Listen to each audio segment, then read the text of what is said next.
Torej, nahajamo se v stavbi Inštituta InRenew oziroma InRenew Center odličnosti, ki je največji lesen objekt v Sloveniji. In stavba je sama po sebi že nek eksperiment oziroma nek pilotni projekt, na katerem preizkušamo različne vrste lesa, novih tehnologij, tiste, ki so predvsem mogoče malo manj pogoste, in jih spremljamo, kvantificiramo in potem z njimi validiramo naše numerična predvidevanja. Lesena gradnja je naredila izjemen napredek v zadnjih 15-20 letih, ampak še vedno je pa cel kup enih izzivov, v primerjavi z klasično gradnjo, če rečemo beton, jeklo, opeka. S tem, ko se spreminja slika v gozdovih, ko se uporabljajo drugi materiali, ko moramo ponovno uporabiti materiale, ki so bili že vgrajeni, se pa pojavi cel kup enih novih izzivov, novih težav. Obenem pa tudi les je material, ki je bolj občutljiv na zunanje vplive, na vlago, predvsem. In zdaj, če je to nek les, ki je uporabljen na bolj izpostavljenih mestih, na fasadah, je to vsekakor stvar, ki jo je treba upoštevati. Drugačne lesne vrste imajo drugačne lastnosti, je treba stvari preveriti, kako se obnašajo, da potem lahko projektanti te vrste tudi uporabijo v objektih. There is certain push for development of bio-based construction on sustainable construction. We tend to build using bio-based materials, building taller, building more beautiful.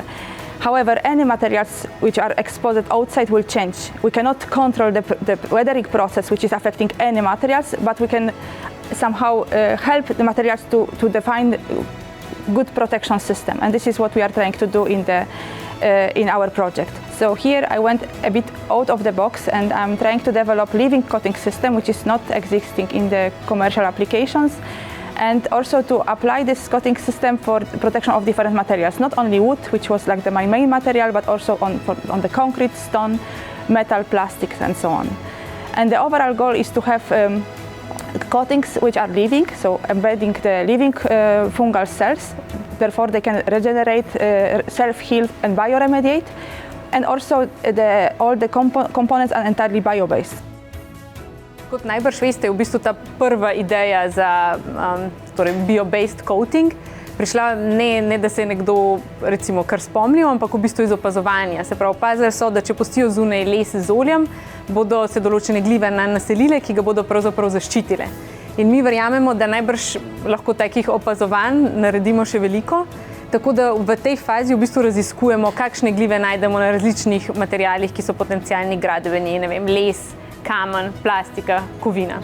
Poleg tega smo tudi sami izpostavili 94 različnih tako imenovanih bio-based materialov, pretežno les z različnimi modifikacijami v različnih smereh neba in tam prav tudi sami vzorčimo naredne intervale in gledamo, katere glive recimo se nahajajo, kako imajo določene glive rajši ali manj rade določen material in podobno. Mi se tukaj lotevamo nekih interdisciplinarnih raziskav in jaz osebno prihajam bolj iz mikrobiološkega področja. Tako da mislim, da definitivno bomo lahko, upam da, prispevali k razvoju mikrobiologije. Potem ena zelo direktna aplikacija je seveda razvoj novih premazov, kjer upamo, da bomo prispevali k pozelenenju te industrije, da ne bo več potrebno uporabljati biocidov in drugih nevarnih snovi.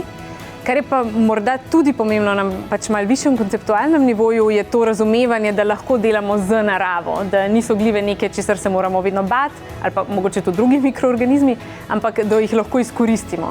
In tukaj upamo, da bomo ta koncept teh recimo bio-navdihujočih materialov razširili tudi zunaj recimo gradbenega sektorja. Morda bi se to lahko uporabili tudi v različnih industrijah za razvoj česarkoli, kar si mi morda še ne znamo predstavljati, ampak gre bolj za prenos ideje tukaj.